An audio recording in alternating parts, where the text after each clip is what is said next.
Friends, இந்த video எதுக்குன்னு பார்த்தீங்கன்னா, கொஞ்சம் நேரம் புலம்பிக்கிறேங்க. வேறு யார்கிட்ட போய் சொல்கிறதுன்னு தெரிலங்க என் நிலமைய. ஒரு நாளைக்கு ரீல்ஸ் போட்டால் 4 நாளைக்கு உடம்பு சரியில்லாமல் ஆயிடுதுங்க. சரிங்களா? இப்போ கல்யாண நாளுக்கு வெளியே போயிட்டு வந்தோம், ரீல்ஸ் போட்டோம் பார்த்தீங்களா? ஒரு வாரம் எனக்கு உடம்பே சரியில்லை. அதாவது பேசவே முடியல. பேசினாலே அப்படியே தொண்டெல்லாம் எரியுது, தொண்டெல்லாம் அப்படியே வலிக்குது. அப்புறம் அதை தொடர்ந்து பார்த்தீங்கன்னா, வயிறு எதுக்கு வலிக்குதுன்னே தெரில. இங்கேருந்து நெஞ்சிலேருந்து வயிறு வரைக்கும் பயங்கரமாக எரியுது. அது ஏன்னே தெரில. அந்த மாதிரி ஆகிடுது.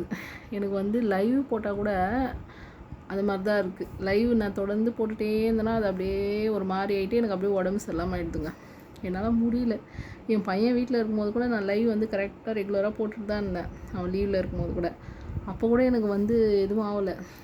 கல்யாண நாளுக்கு வெளியே போயிட்டு வீடியோ போட்ட பாருங்க, அதுலேருந்து உடம்பு சுத்தமாக சரியில்லாமல் ஆகிடுதுங்க. அது என்ன தான் பண்ணுறதுன்னு தெரியலிங்க. அந்த எப்படி சொல்கிறது, சும்மா இங்கே தலை வலிக்குது, வயிறு வலிக்குது, கோல்டாகுது, எதனா ஒன்று ஆகிட்டே இருக்குது.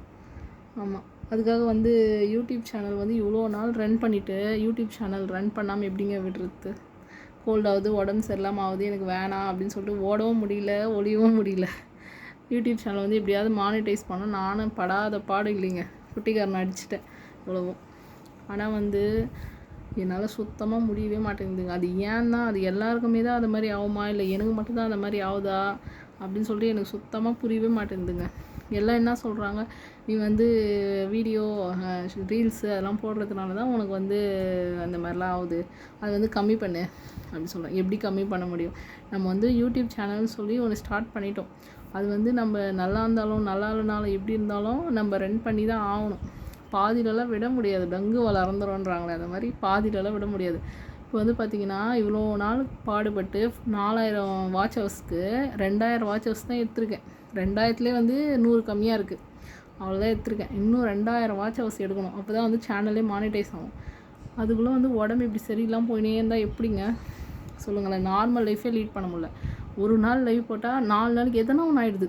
அடுத்த நாள் நான் லைவில் பேசவே முடியல. அந்த மாதிரி இப்போ பார்த்தீங்கன்னா எனக்கு கண்டினியூவாக இருமல். அதாவது பேச முடியல. என் பையன் என்னென்னவோ என்கிட்ட கேட்குறான். அதுக்கு பதில் கூட சொல்ல முடியல. அந்த அளவுக்கு முடியல. என் ஹஸ்பண்ட் ஹாஸ்பிட்டலுக்கு போகலாமா ஹாஸ்பிட்டலுக்கு போகலாமான்ற. இதுக்கெல்லாமல் ஹாஸ்பிட்டலுக்கு போகணுன்னு சொல்லி மெடிக்கல் ஷாப்பில் பார்த்தீங்கன்னா 3 வாட்டி மாத்திரை வாங்கி போட்டாச்சு. அப்போ கூட என் உடம்பு இப்படி தான் இருக்குது. ஹாஸ்பிட்டல் போனால் ஊசி எடுத்து ஊற்றிடுவாங்க. செம்ம வலி. அந்த வலியும் சேர்த்து நான் வீட்டில் இருக்கிற வேலையும் சேர்த்து வேறு செய்யணுங்க. நான் என்ன தாங்க பண்ணுறது? அந்த மாதிரி ஆகிடுதுங்க. யூடியூப் சேனல் வச்சுருக்கிறது ரொம்ப பெரிய விஷயங்க.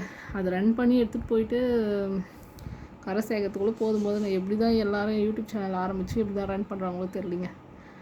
என்னால் அதாவது இந்த சின்ன சின்ன இதாவது பாருங்கள், தலைவலி, வயிற்று வலி, இருமல், கோல்டு, அதெல்லாம் இருந்தால் ஒரு மாதிரி இரிட்டேட்டிங்காக இருக்கும். புரியுதுங்களா? இப்போ நார்மலாக உடம்பு சரியில்லை, ஏதோ ஒரு பிரச்சனை அப்படின்னா அது நம்ம மாத்திரை சாப்பிடுவோம், அது சரியாகும். இது எப்பயாச்சும் ஒரு வாட்டி சும்மா எதனா ஒன்று வலிச்சுக்கிட்டே இருந்தால் நம்மளுக்கு ஒரு மாதிரி காண்டாகுது. அது ஏன் தான் அந்த மாதிரி ஆகுதோ தெரியலிங்க.